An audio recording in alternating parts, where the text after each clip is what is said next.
Today, we're going to talk about mental beliefs and attitudes.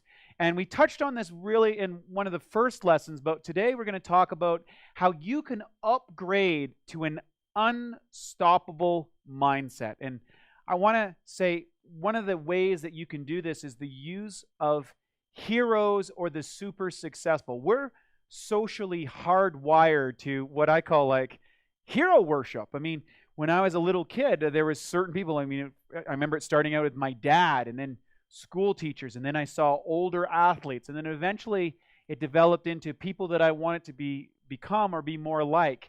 It was Arnold Schwarzenegger, and then Tony Robbins, and then that moved into some of the medical doctors that I trained under. And always there was a hero or a mindset or someone whose mindset I wanted to incorporate. And recognize this, that your mindset is such a powerful influencer into your physiology. In fact, if you look here on the pyramid, we've got, of course, to review, we've got air, water, exercise, sunlight, optimizers, and then mental beliefs and attitudes. But this here, M, could probably be at the start.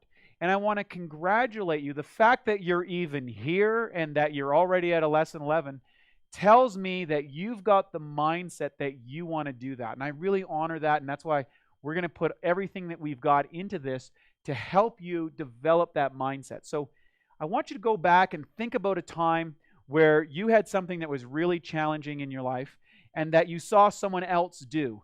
And that moment kind of inspired you. It's kind of the reason why we watch high-level athletics like the Olympics or sports heroes, is we see them do things and we go, wow, we kind of are uplifted by, the commonality of mankind.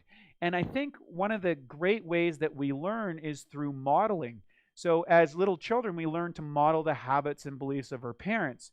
As we get older, we start to model the beliefs and attitudes of maybe our peer group, and then moving on into our, social worlds, our spiritual organizations, or inside our work organizations, determines oftentimes our mindset.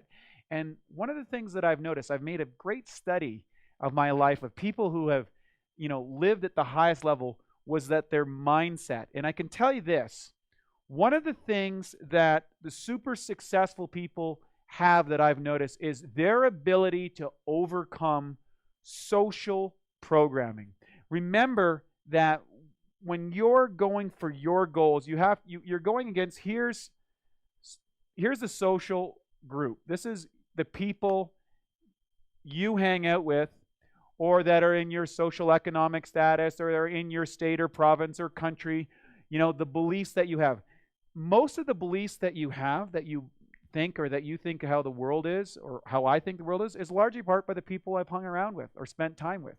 Now, there's an upside and a downside of that, because today, thanks to the internet, you're able to kind of go into the mindset and belief systems of the most powerful people on the planet, the people that have achieved the most efficiently. The downside is you can also plug into what I call the negative social. And this here is a real challenge. It's very easy to get caught up in frivolous activity. The fact that people can turn on the TV and kind of watch mindless programs that don't lead them to health, that are filled with commercials promoting products that everybody knows that isn't good for you, or producing or promoting activities that aren't supportive to what I call the inner game of health and happiness. Chasing money and cars and frivolous activities or status and fame is one thing, but actually going inside and getting involved in people who have kind of earned the right through their contribution to humanity makes a big difference in who you're following. So what I've noticed when I'm following the most successful people is they tend to pick social groups that support. There I go with my horrible writing again, but that support their goals. And what they do is they get what I call a whatever it takes attitude. In other words, they go, okay, I want to achieve this. I want to achieve this goal. So how do I go about doing that? Well, they find a model and they start following those models and they stick to it no matter what. But what's going to happen, and you're going to experience this, is you're going to experience a certain amount of what I call social or negative social feedback. These are the people that want to keep you where you are. Sometimes those people are just completely in our heads. They're limiting beliefs, which we talked about earlier. But what you got to understand is when you're making a break for a new health regime to get fitter, to start taking some of the products we recommend, or making shakes in the morning, or eating salads or whatever, if that's not common to your social group, you're going to get negative feedback from here. And then likewise, when you're working on this side, let's say you're working on the negative group, they're going to reinforce behaviors that are going to hold you back. They're going to enforce, say, you know what, don't need that food, just have that pizza this time. You know what, you don't need to go to the gym this time, take the time off. You know what, sleep in, don't get up early. Those type of things. Be very, very careful about how these can impact you and your mental beliefs and attitudes. So getting a mindset, we talked about it first, you got to be focused. What I think is this: from the hundreds of high performers that I've met, I don't think that they're smarter than the average person. I don't think they have more skills than the average person. I don't believe in the natural talent that people talk about. Sure, there are people that have attitudes, but if you look, what it comes down to is they develop an attitude of whatever it takes, WIT, and I would say that without hurting any other sentient beings, okay, or damaging to themselves, whatever it takes.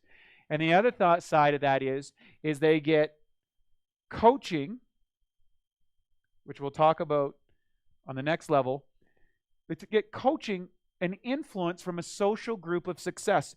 One of the things, if you look at high performance athletics, is they always tend to come out of these little hotbeds of groups in some little place where they're all training together. In the 70s, it was Gold's Gym in Venice, and they were all the bodybuilders in the world were training there. And then you learn about the Kenyans and their dominance of athletics and how they all became runners, and that country focuses on running.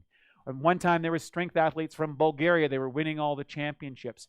And these social groups reinforce high levels to help support the belief for optimization. And that's what we're doing here. We're here to support you in optimizing your mental state along with your physiology, because as you plug into these videos, as you go through this course, as you pop these back in, whenever you feel a low moment, plug back into the social group, go to our website, connect with other people, read through the things that count. When I started out in my journey, I had this dream of going to the Mr. Universe. I saw Arnold Schwarzenegger and I wanted to go there. But at the time, I was 15 years old. It was 50 miles away from the nearest gym, and I had literally no neighbors from 5 miles to my nearest neighbor. And I realized that if I wanted to get to the Mr. Universe, I had to reverse engineer things. And I had to take focus. And the beauty of it was this: by being in that isolated environment for those first few years, I got laser focused. And I'm going to encourage you to get laser focused over these 84 steps, over these 84 lessons. A minimum is to do one lesson a day and to integrate one habit per week. So, for example, we've got 12 main habits that are going to be incorporated week to week on this thing, and we're going to enforce these. So the first one was deep breathing. The second one is trying to get to drinking a gallon of water a day, or at least 4 liters a day, so drinking that water.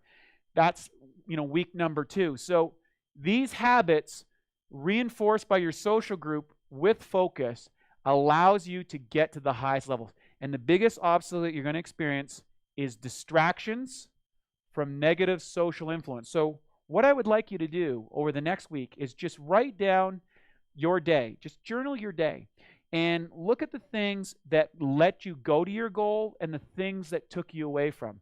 Were you spending time with people that were supporting your goal for super health? Or were they taking away? Were they over here or were they over here? Put people into these groups, okay? Figure out which one that you want to be.